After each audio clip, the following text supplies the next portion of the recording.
down in a tunnel of fear. Yeah, you're making it all right. The old spectrum of life's insanity that's going to break into your manhole of depravity and exorcism and everything else. Because obviously there's something to this whole masterpiece of cinema. Or whatever you want to call it, in fact. Because we're going to make everything break into its own impact.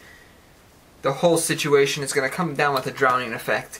Of course, it starts with the whole animal, nature sort of thing, protection sort of thought. You know, the aspect of things that's supposed to be that way. Oh, it's supposed to be this way. And the whole nature of, I need a house to live in. You know, not me.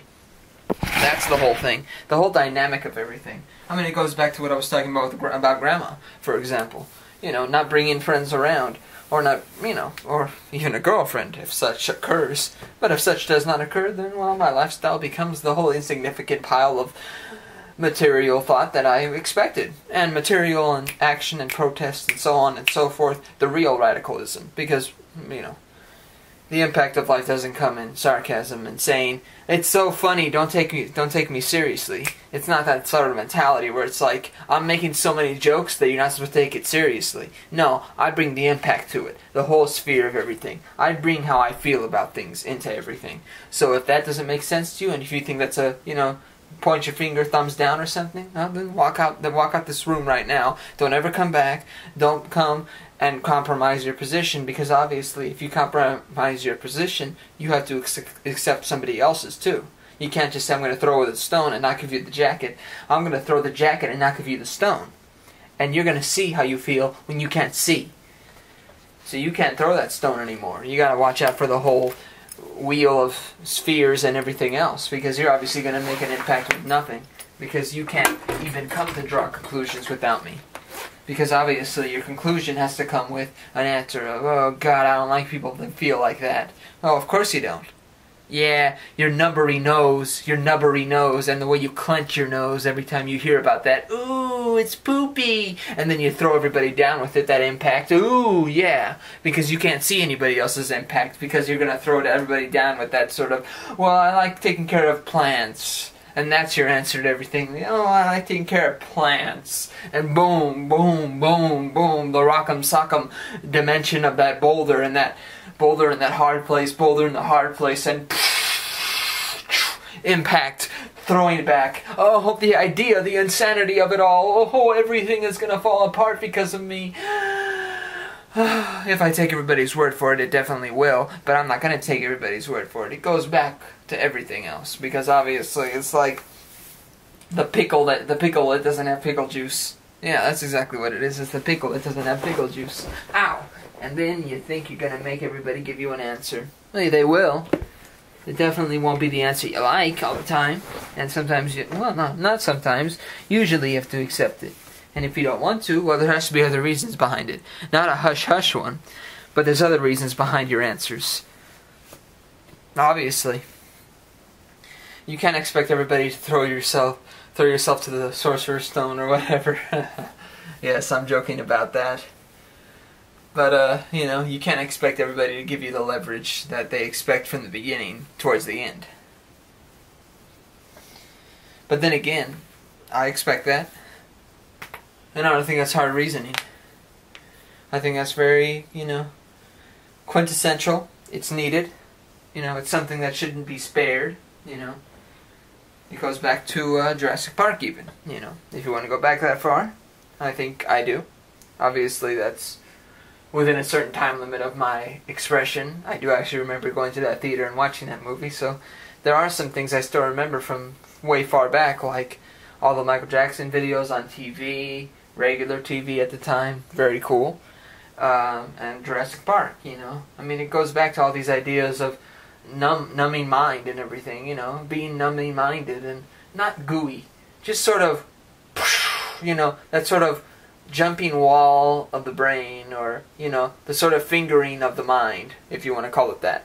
You know, you just sort of say, I expect a better answer out of this. Well, you do? You do? Really? You expect a better answer? Yeah, you better watch your nanny pants over there, you know. Just like watching, you know, everybody else in the room, you're going to see everything fall into the lines of deceit, you know, or even the lines of a closet. I mean, that's what it is. This is lines, lines, lines, and boom. impact. Whoa, my mind can't take this stalking idea. Oh no, it can't take it. Because you can't make everything the flowery flaunt of everything. You just say, I'm going to pet my animal and feel better.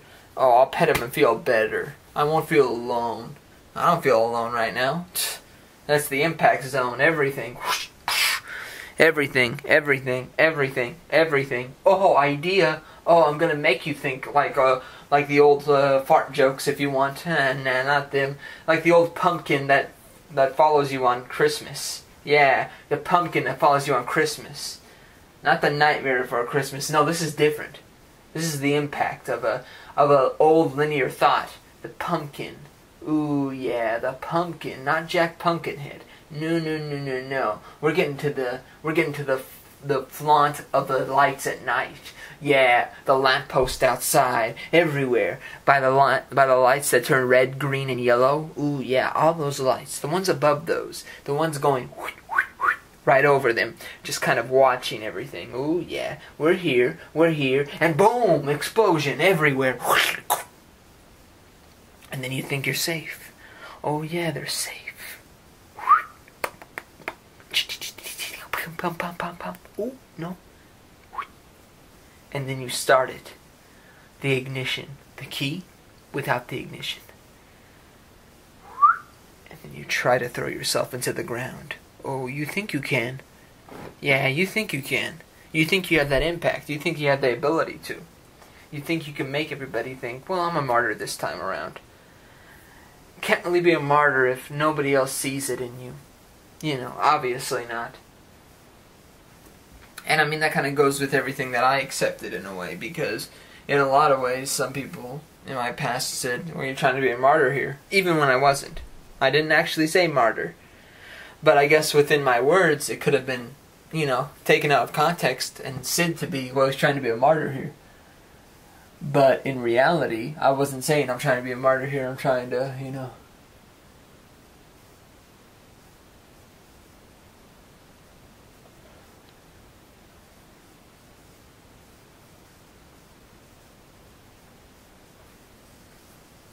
I mean, that's not the thing about it, because obviously, if someone's a martyr, they're gonna really be, in a way, showing it. I mean, that's the impact of this all, you know. Unless people start accepting them as a martyr. See, that's the thing. You can't really be a martyr if people don't like you as a martyr. So literally, you're not a martyr. That's what I was thinking about when, when I got that message from, Martha back then. I thought about her writing that, you know, stop trying to be a martyr. I was thinking about that for a little bit. I was like, that doesn't really make too much sense, because if you don't like that I'm being a martyr, then I'm not being a martyr.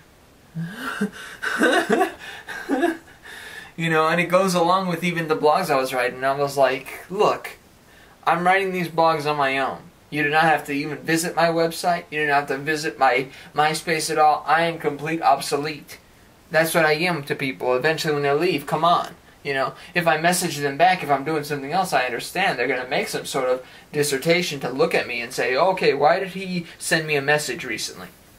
It makes sense then. But if I'm not sending messages, if I'm writing blogs, leaving them open, you know, you eventually turn down the mess of the nose of the hallway, of the walls, of everything that's sort of come around with the predicament of throwing sticks, of ideas that come with no stork, no straw. You know, you have a glass with no straw. You know, sometimes you don't want to feel that cold glass. Sometimes you want the straw. Sometimes you can't get the straw. Okay, you can't get everything. But obviously, the whole idea comes from, oh, the predicament of everything, because all of a sudden you can't deal with it anymore. What do you mean you can't handle it? What do you mean you can't handle it? What do you mean you can't handle it? Because I can say that a lot, and it sure doesn't change it. Because obviously, back then, it didn't change things. But I didn't expect it to. I didn't expect myself to say, I'm going to get a real answer this time around. No, of course not. I mean, it goes to what I was thinking about right now, you know. Oh, measurements. Oh, yes, I love that talk. Hey, Marcello, can you go to the refrigerator and see how tall you are compared to it? Oh, my God, one of the worst. Let me get my measurement thing out, too. Oh, God, here we go again. Measurements, measurements, measurements. What does it matter? I was thinking about that. I'm like, you know, I stand up straight. I don't have like a curve in my neck or shit like that, which a lot of people do, sadly. I'm not saying, though, that I judge it. I don't care. But I certainly don't want that, you know. I want to be able to look straight ahead, and that's why I kind of, you know, move around. Keep myself flowing. The juice is flowing. Everything kind of, you know, has to keep going. You know, there has to be a move forward with most things. And that's the way I feel about it. I think it's a fair thing. I don't think it's unfair to anybody else, because it shouldn't be. I certainly don't think the same for other people. I'm not going to. I don't think they should think the same for me.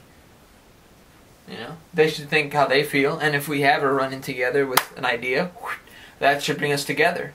And if it shouldn't, because of the other ideas, there's something wrong there. Because literally, if a person can't let something go, because they have different views about one thing, two things, or three things, or whatever, but they have a connection with other things, boom, idea, falling back, throwing sticks, oh, the vapid endangerment of thoughts. Oh yes, the vapid endangerment. And it's like a birthday cake. It's like a birthday present.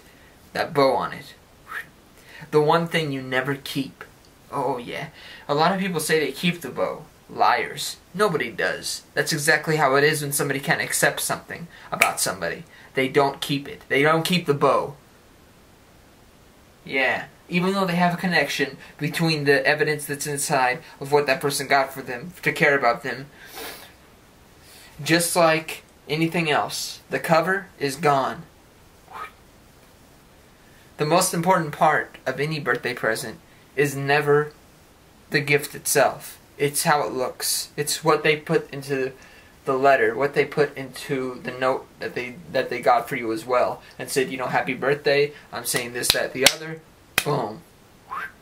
There's the strong evidence. There's the strong words.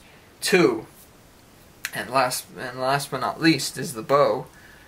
But before that, there's the covering, the tissue paper, whatever you use. You know, hey, even if you have a little bit, boom, you make an impact.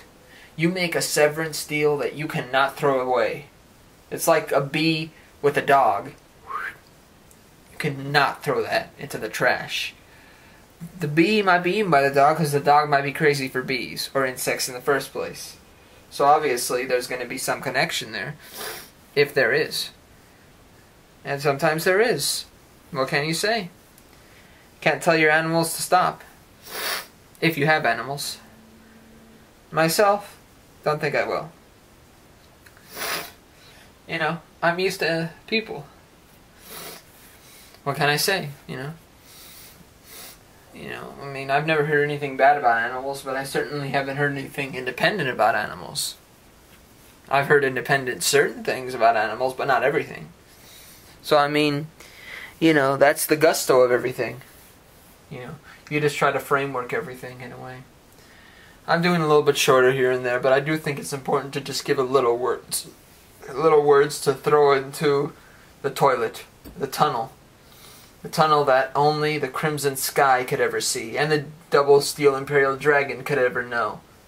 As you sleep. Yeah. You're gonna see exactly the throwing. The throwing ideas, the 5th grade picture of me.